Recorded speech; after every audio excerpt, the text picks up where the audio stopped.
Nuoširdžiai dėkoju Jums už suteiktą žodį.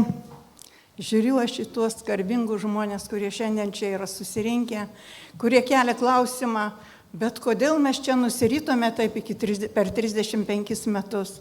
O jūs nenorėtumėt pridėti ranką prie širdies ir paklausti, o gal mes čia patys prisidėjome savo abejingumu, savo nenoru žinoti, atėję prie balsavimo dėžės, išsipustę ir atidavę savo balsą, o tai yra reiškia savo protą, ir jie daro, ką nori, ir jie, brangieji, jau mūsų nebeklausia.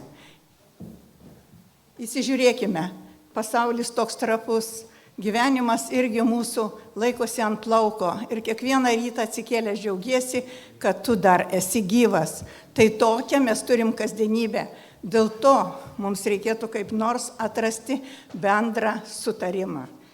Aš žinot, kodėl aš ateinu čia ir Čia reikia.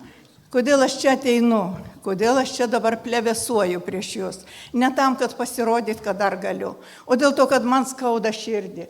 Kai aš pasižiūriu pasikabinus į tokį paveikslą, kai mano kūdikis, kai mano vaikai nebenori gimdyti vaikų, kai šitie anūkai neturi ateities, kai jie verkia, Šiaulių mieste buvo pastatęs skulptorius Gintautas Lukošaitis šitą biustą, bet visi žiūrėjo su pasibaisėjimu, nes matė tikrąją tiesą. Ateities vaikai neturi ateities, vaikai nebenori gimdyti, o ieškome kaltų. Tai pasikalkime savo į krūtinę ir sakykim, esu kaltas ir bandysiu ištaisyti savo klaidą. Toliau, mūsų šliužas žuvo. Aišku, aš nežinau, bet man taip atrodo, kai jis savo mirtim neišėjo ir puikiai tai aišku. Tai tada pasikrapštykime savo sąžinės ir pagalvokime, ar neverta šiandien pakelti savo sėdynės nuo kėdžių, baigti manipuliuoti, baigti meluoti, baigti apgaudinėti save ir paklausti, ar parduosime savo tėvynai, kuri yra išparduota ir išduota. Sausio 12 dieną aš nuėjau prie savo 100-metės trobelės kampo, atsistojau ir pagalvojau, o gal man reikia parašyti laišką Lietuvai, kaip motinai, kuri užaugino vaikus, kuri nuoširdžiai dirbo ir auklėjo jaunąją kartą. Ir parašiau, karui ne. Laiškas Lietuvai. Poligonas, pavadinau savo straipsnelį, kurį perskaitysiu per 2 minutės. Brangieji, jie nori sukurti Lietuvą kaip blogio ir pragaro tašką. Pavadinsiu vienu vardu – poligonas. Bandymų ir išbandymų terpė, mirties karalystė. Mūsų čia nereikia. Vyksta didysis tautos išvarymas. Daugelis šiandien dar to nesupranta, tačiau kai atsibus, bus labai pavėlavę arba užmigdyti amžiams. Tad buskime iš letargo miego. Brangieji, neškime vilties fakelą iš kartos į kartą ir sakykime taip, kad išgirstų visas pasaulis. Mes buvome, mes esame, mes norime būti ir mes būsime. Viltis miršta paskutinė.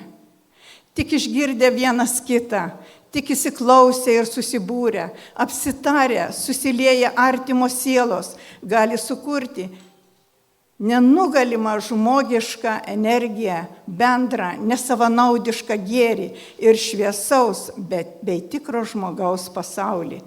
Kurkime, tikėkime, atleiskime, užjauskime ir padėkime vienas kitam. Nebelenktyniaukime, patikėkime, mes galime. Tebūnie šviesa, tebūnie tiesa, tebūnie darna. Aš labai norėčiau užmerkti akis, matydama, kad mano troškimai pildosi. Žinoma, dabar reikės daug metų, kad jie išsipildytų, bet padarykime nors pradžią. Palaidokim savo egoizmą, savo norą pasirodyti, gerbkime vieni kitus, mylėkime ir aš būsiu laiminga ir gyvensiu ilgai. Ačiū. Ačiū, Vidutei. Dabar techninė. Prašom. Tada vieną mintį Vidaus.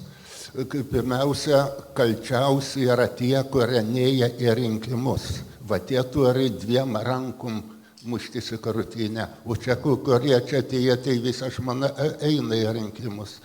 Tai aiškina tuo, kad visiems suklastos. Klastoja ant tų 50% tuščių. Jeigu eina 80%, būna kritinė masė arba dauguma ir tie, kiek žinau, tie programuotojai, sako, nebus įmanoma suklastoti rinkimų. Va tiek.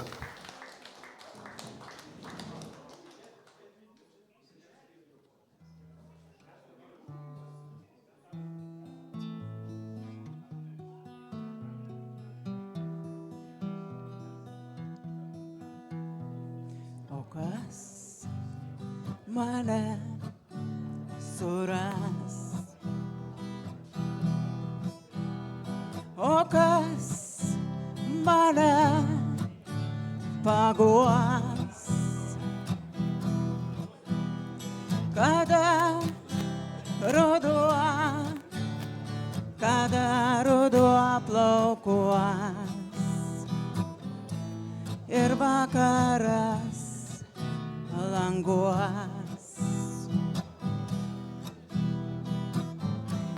Kada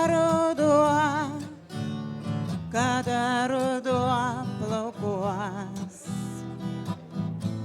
ir vakaras languos.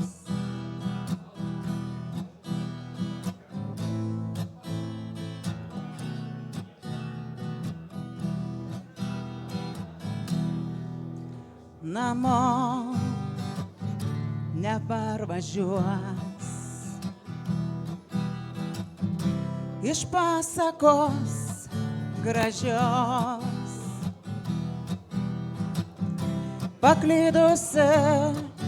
Paklydusi rugiuos, pabalusi plaukuos.